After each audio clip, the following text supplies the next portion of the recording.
yang dimaksud dengan hakikat manusia? Hakikat manusia adalah makhluk yang memiliki tenaga dalam yang dapat menggerakkan hidupnya untuk memenuhi kebutuhan-kebutuhannya. Individu yang memiliki sifat rasional yang bertanggung jawab atas tingkah laku, intelektual, dan sosial.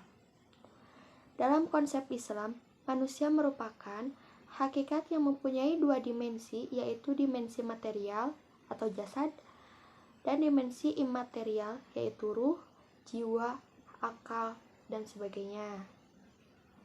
Manusia adalah makhluk yang mulia, bahkan lebih mulia dari malaikat. Allah berfirman dalam Quran Surat Al-Hijr ayat 15-29. Asal-usul kejadian manusia. Islam menjelaskan bahwa Allah Subhanahu wa Ta'ala menciptakan manusia berasal dari tanah. Kemudian menjadi nutfah, alaqah, dan mudghah sehingga akhirnya menjadi makhluk Allah Subhanahu wa Ta'ala yang paling sempurna dan memiliki berbagai kemampuan. Ungkapan ilmiah dari Al-Quran dan Al-Hadis 15 abad Islam telah menjadi bahan penelitian bagi para ahli biologi untuk memperdalam ilmu tentang organ-organ dan jasad manusia. Ada beberapa tahapan kejadian manusia, di antaranya 1. Proses kejadian manusia pertama, yaitu Nabi Adam alaihissalam. Yang kedua, dalam Al-Quran sudah dijelaskan bahwa Adam diciptakan oleh Allah oleh tanah yang kering, kemudian dibentuk yang sebaik-baiknya. Setelah sempurna, maka Allah meniupkan ruh kepadanya untuk menjadi hidup. Yang ketiga, proses kejadian manusia kedua, yaitu Siti Hawa. Yang keempat, pada dasarnya segala sesuatu yang diciptakan oleh Allah di dunia ini selalu dengan keadaan berpasang-pasangan. Demikian pula halnya dengan manusia. Allah berkehendak menciptakan lawan jenis untuk dijadikan teman hidup atau bisa disebut dengan seorang istri ataupun suami. Yang kelima, proses kejadian manusia ketiga, keturunan Adam dan Hawa. Yang keenam, kejadian manusia ketiga adalah kejadian semua keturunan Adam dan Hawa kecuali Nabi Isa alaihissalam. Dalam proses ini dapat dilihat menurut Al-Quran dan Al-Hadis dan dapat juga ditinjau secara medis. Yang terakhir, yaitu dari penyajian di atas dapat disimpulkan bahwa asal-usul manusia menurut Al-Quran adalah manusia itu berasal dari saripati tanah yang berasal dari lumpur hitam, dan setelah itu dibentuk dan terciptalah 3 proses bagaimana manusia di muka bumi ini, dan semua itu sudah dijelaskan dalam Al-Quran. Selanjutnya, potensi-potensi manusia. Potensi manusia menurut Al-Quran, maka dari itulah Tuhan memberkali manusia dengan segenap potensi yang ada dalam dirinya. Potensi itu meliputi potensi jasmani, yaitu fisik, rohani atau spiritual, dan akal, yaitu min. Ketika potensi ini akan memberikan kemampuan kepada manusia untuk menentukan dan memilih jalan hidupnya masing-masing. Apa saja potensi yang Allah berkahi? Ada beberapa potensi yang diberkahi oleh Allah. Yang pertama, yaitu potensi rubaniyah, adalah potensi sifat-sifat ketuhanan agar setiap tingkah laku manusia mencerminkan kepribadian Allah.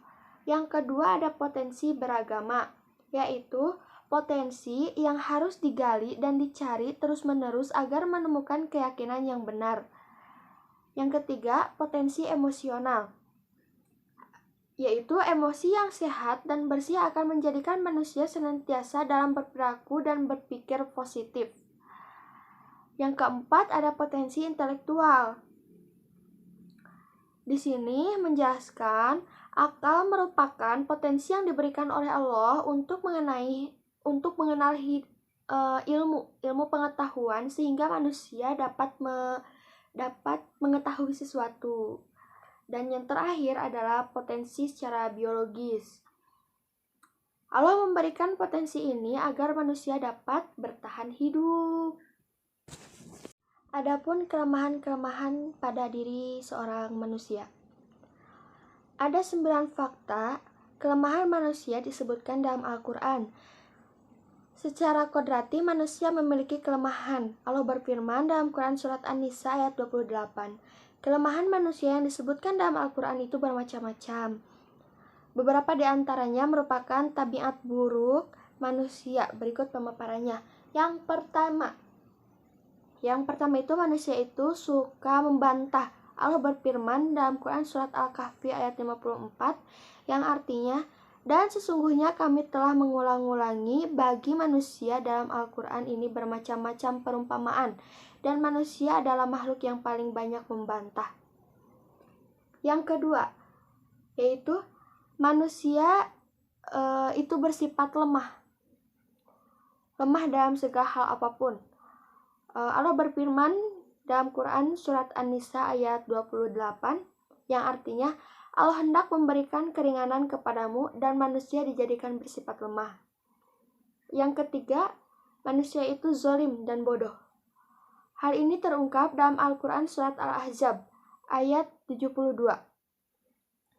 Yang artinya, sesungguhnya kami telah mengemukakan amanat kepada langit, bumi, dan gunung-gunung, maka semuanya enggan untuk memikul amanat itu dan mereka khawatir akan mengkhianatinya. Dan dipukullah amanat itu oleh manusia. Sesungguhnya manusia itu amat zalim dan amat bodoh. Yang keempat yaitu manusia itu kikir. Allah berfirman dalam Quran Surat Al-Isra ayat 100 yang artinya, katakanlah, kalau seandainya kamu menguasai perbendaharaan rahmat Tuhanku, niscaya perbendaharaan itu kamu tahan, karena takut membelanjakannya, dan adalah manusia itu sangat kikir. Yang kelima, mencintai kehidupan dunia. Allah berfirman dalam Surat Al-Qiyamah ayat 20, yang artinya, sekali-kali janganlah demikian, sebenarnya kamu, hai manusia, menciptakan kehidupan dunia. Yang keenam, manusia suka melampaui batas. Allah berfirman dalam Quran Surat Al-Alaq ayat 6 yang artinya, ketahuilah sesungguhnya manusia benar-benar melampaui batas. Yang ketujuh, manusia kadang malas berbuat baik. Allah berfirman dalam Quran Surat Al-Ma'arij ayat 21 yang artinya, dan apabila ia mendapat kebaikan, ia amat kikir. Selanjutnya, adapun kelebihan-kelebihan pada diri seorang manusia. Yang pertama, memiliki ilmu pengetahuan.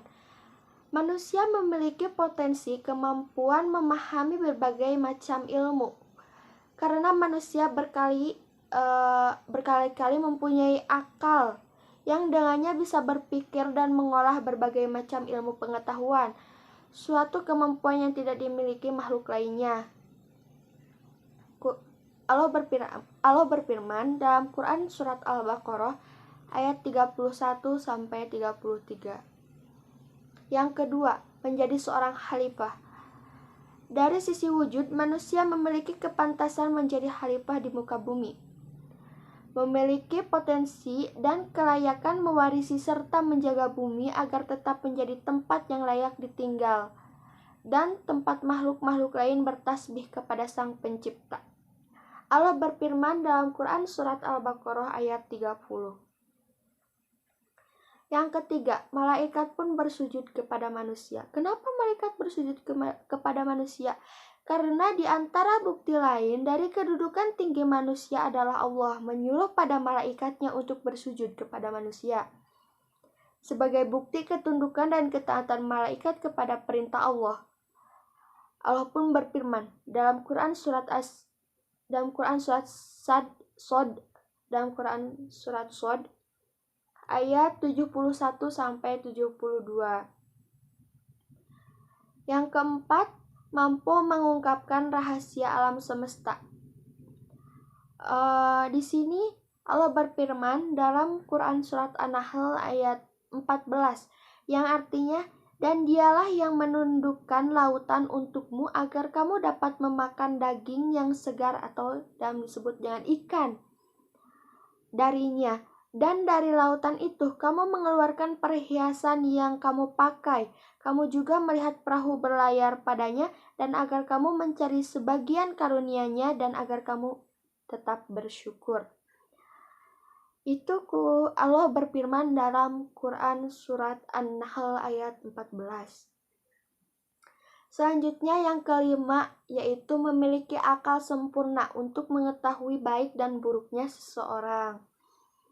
Di antara keistimewaan penting manusia adalah pengetahuan baik dan buruknya yang dipahami oleh akalnya, karena pengetahuan akan kebaikan inilah yang akan menjadikan manusia sebagai makhluk yang sempurna. Mungkin cukup sekian yang saya